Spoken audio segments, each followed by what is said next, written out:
And the most incredible thing is, where else could you possibly find a paradise like this next to, wait for it, a city as big as that? That's Medellin. And over here we have an absolute kind of treasure trove of nature and really, really amazing flavors. I mean, you should definitely visit this place if you're coming to this part of Colombia. Just want to show you the forest of coffee behind us. It's complete paradise, this place. Look, can you see it? All the way around those hills. And then Jose's going to give you an absolute masterclass about everything you'd possibly want to know about the different processes and flavors and how we arrive at those places with honey. You'll be able to read a packet of coffee afterwards and just know exactly what you're reading.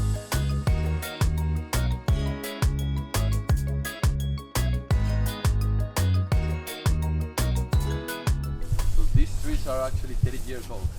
30 years? This one. If you see the trunk, it's really thick. Yeah. It's really big. So this just one are 30 years old.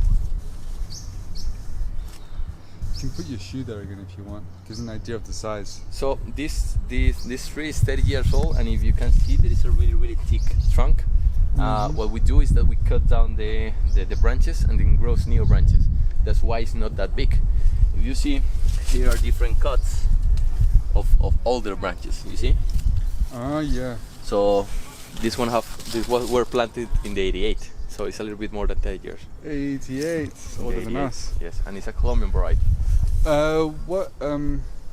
What's the taste difference between a 30-year-old tree and a 4-year-old tree? Not much? It's because, no, it's actually too many variables than not just age. Mm-hmm. It's like when people say like, oh, my coffee is 2000 of altitude and it's better. No, man. You have density, you have age, you have cycles, you have things of pollination, you have varietals, you have light exposure, you have humidity, you have things about like fertilization, you have like different kind of soil, because some soils are darker than other ones, have different nutrition. So age is only one of those variables. It's like altitude. Okay.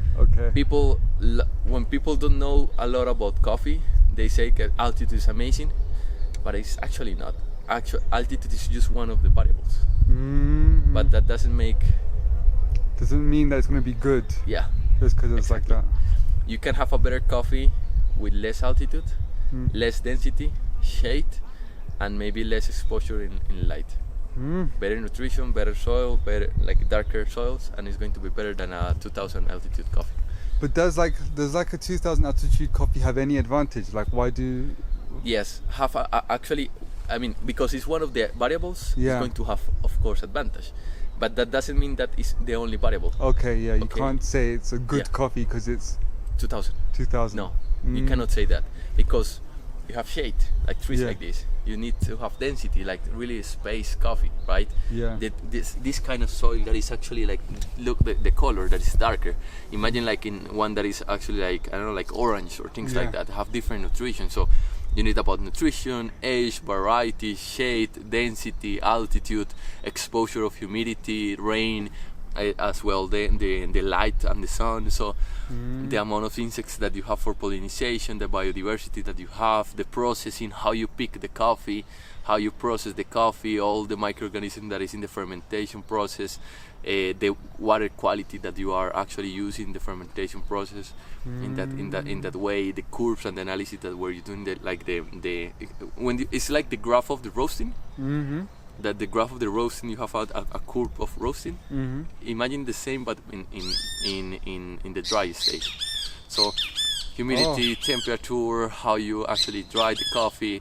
You have two types of water, like the free water that actually is the one that goes outside, and then the activity of the water. So there's a lot of different variables, not just like That's crazy. people is like, oh, I have coffee in 2000.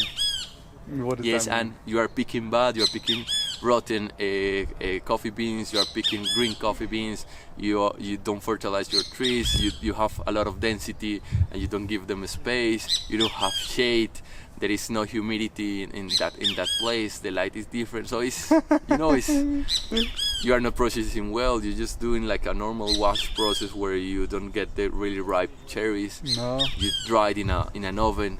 Yeah, that's true. So- I've seen this like with a coal at 80 degrees or something. Yeah, so man, sorry.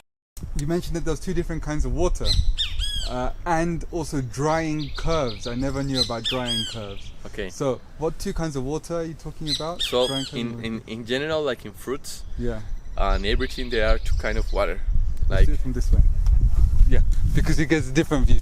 okay, so actually, like in fruits, we have two kind of water, like the free water and the water that stays like in the fruit. Imagine like when you have a pineapple and then you squeeze it and all the water goes out. But even if you squeeze it a lot, you cannot like remove all the water. You actually need this dehydration process. Okay. So that happens the same with the water, with the coffee. You have a free water where it goes, and then all the microorganisms starts to decompose all the like sugar content and all the stuff, and then it starts to the water starts to go outside. The problem with the coffee bean is that the water actually goes to the walls of the coffee bean and then like bounce, Oh, okay. and that is called the activity of the water. Uh-huh. So you have the dry percentage of a coffee bean, but then you have a thing that is called activity of water. So when you have a lot of activity, it's going to roast a little bit different, and you need a stabilization process. So in a specialty coffee, normally like in commodity coffee, you just dry the coffee with a lot of activity, and then you just sell it, and that's it. But in specialty coffee, you have to get 1 or 2 months for Yeah. stabilization process, so a roaster can actually roast it better. Okay. That stabilization process normally happens in the containers while it's going to the place that is going to roast. But you have to be careful when you roast a really fresh coffee in Colombia or in origin, because have a lot of more activity of water. Yeah, super activity. How does it change the fermentation? So you have one where you've got water leaking out, and then you've got the one that's inside the coffee bean. So that's all to do with drying. That's all to do with how you dry the coffee. So when you dry the coffee, you can do a different curve of dry coffee. So you have to measure humidity and temperatures, right? To dry the coffee at the same way. Example, like with honeys, people say like a black honey is a coffee that is more fermented, and it's not true. You see a lot of videos that people say these things, and it's not about fermentation, it's about oxidation of the mucilage. So what you want is less fermentation, because you want the mucilage in the bean. If you do fermentation, what is going to happen is that you are going to wash the mucilage. So you want to fit the mucilage in the bean, and then doing oxidation with high humidity. So it's something that is different from how you dry the coffee, because you don't want to dry the coffee with dry air and high temperatures. With doing like black honeys, you want to dry the coffee with a little bit of more humidity percentage. So you get oxidation in the mucilage, and then you get a little bit more fermentation, and that curve gets longer, and that means that the taste is going to be different. What? So in honey, people say about yellow, red, and black honey, right? Yeah. But for me, that's not true, because you can have a yellow honey with low percentage of mucilage and high percentage of mucilage. So there's two types of yellow honey, and you can do that honey with a lot of mucilage without doing fermentation. You just remove the coffee skin, the cascara, and then you dry like that without humidity, and it's going to look like a yellow honey with a lot of mucilage.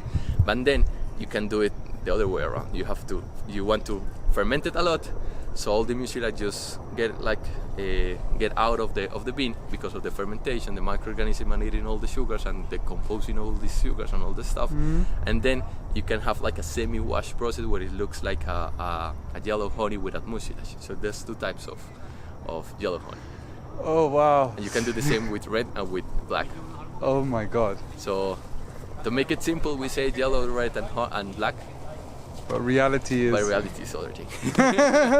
It's like you can make a natural taste like a wash, and a wash tastes like a natural. How? You get a natural process. You dry it in an oven. You stop fermentation process. You mill it. You taste it. Wash process. you get a wash process. You ferment it in water. I don't know, 300 hours. Then you pulp it, ferment it 100 hours. Then you dry it in shade. And it's going to taste winey, fruity, because in the stage of fermentation was in cherry and tastes a little bit better. So you can make a wash process taste as natural, and natural taste as like a wash. Like a wash. That's crazy. And why would you do that? So like, you can make a wash taste like a natural because it has more taste. But why would you want a natural to taste like a wash? Because sometimes you create like acidities with naturals that really bother. Vinegary, too acidity, too strong, too bad. So in the stage you want actually to stop a little bit of fermentation, so you can make a balanced natural, right? Not just like a really fermented natural and that's it. So you can you can actually play with all these natural honeys, and wash is just a stage of the end process in farm, but it doesn't mean that it's going to taste like wash process is going to taste something and honey. I mean, in general, because we don't have another knowledge, and we don't have a lot of like machines and Technify, so because of the lack of knowledge, our naturals taste as naturals and wash tastes as wash. Why? Because in natural you have 3 layers: cascara, mucilage, and parchment. In honey you have 2 layers: mucilage and parchment, and in wash you have 1 layer: parchment. So when you dry it, you have to dry naturals with 3 layers, honeys with two layers, and washes with 1 layer. That means naturals more fermentation, honeys middle fermentation, and wash no fermentation in the dry process. But if we change variables, we can mess with that. Yeah. And then there's oxidation there too, as you said. So you can actually, so you can even oxidize natural more. Yeah. So the oxidation improves the fermentation because there's more oxygen inside the So imagine this: it's like you are not stop. Oxidation doesn't, because oxidation is just happening when the mucilage turns darker or not. People love honey, like black honeys, because it's something weird to find, but it actually doesn't mean that it's better or not. Because I've done some black honeys with bad coffee. Okay. Like with not just experimental things. Not with a really ripe bean. And when people taste it, it doesn't taste that good, right? It's like if you make naturals with not good beans. Okay. So oxidation is just a way to prolong the fermentation process in the dry stage. So you can develop more fruity flavors or fermented flavors. And then it gets darker and darker the older and older, longer and longer it takes. But you have to be between not a lot of fermentation, because if you want oxidation and you want a heat to keep the mucilage in the seed, because if you don't have heat, then the mucilage is going to how do you say, to drown, to go out of the seed. So the moisture in the seed, bloody hell, things are really biting me. So the moisture in the seed can come out, like is that what you're saying? Inside the actual semilla, like the moisture leaks out. That's not a good thing. Depends on what you want. Okay. So it's not. I cannot say to you like. It's like yes, I cannot say to you like, okay, a wash process is bad. No. A wash process can be that good as any other process if you do it well. Depends of the flavor that you want and that you want to design. And the flavor of your farm and of your varieties. When you, as you say, that you want to design. It's up to you. That's amazing, man. That's super fascinating. Like I've done once in a course, we've done 64 different experiments with 2 varieties. That means 32 different flavors of 1 variety. 32 different flavors of 1 variety. Oh my god. It's crazy. Let's go this way. Let's go this way after that. Look, this is a Liberica tree. Okay. This is just educational purpose. Okay, so the leaves are so massive. It's just like 7 months, but when it's like 4 or 5 years, it's going to be like 5 meter tall. Wow, that's huge. So it's got bigger leaves. So this is like a Castillo. No, that's a Colombia. That's a Colombia variety. And then that's a Liberica. Look at the size of the leaves. So this one is 30 years old Colombian variety, and this is a 7 months Liberica tree. Oh wow, yeah, it's already huge. And that's gonna grow to 5 meters. That's massive. That's like double the height of most coffee trees. Even Typica doesn't grow that big. No, typical, no. Like 2.5 max. Robustas grows bigger Really? than Typicas, example, like or Arabicas in general, and Libericas are the one that grows the most. They're the ones that you find in the Philippines. Any good taste in a Liberica? I haven't tasted a good one. I taste some that is okay. It's weird. I don't know. It's Not okay. Not like fruit. I actually haven't. I mean, I haven't tasted enough Libericas to actually say that it's good or bad. Ah, okay. I see what you mean.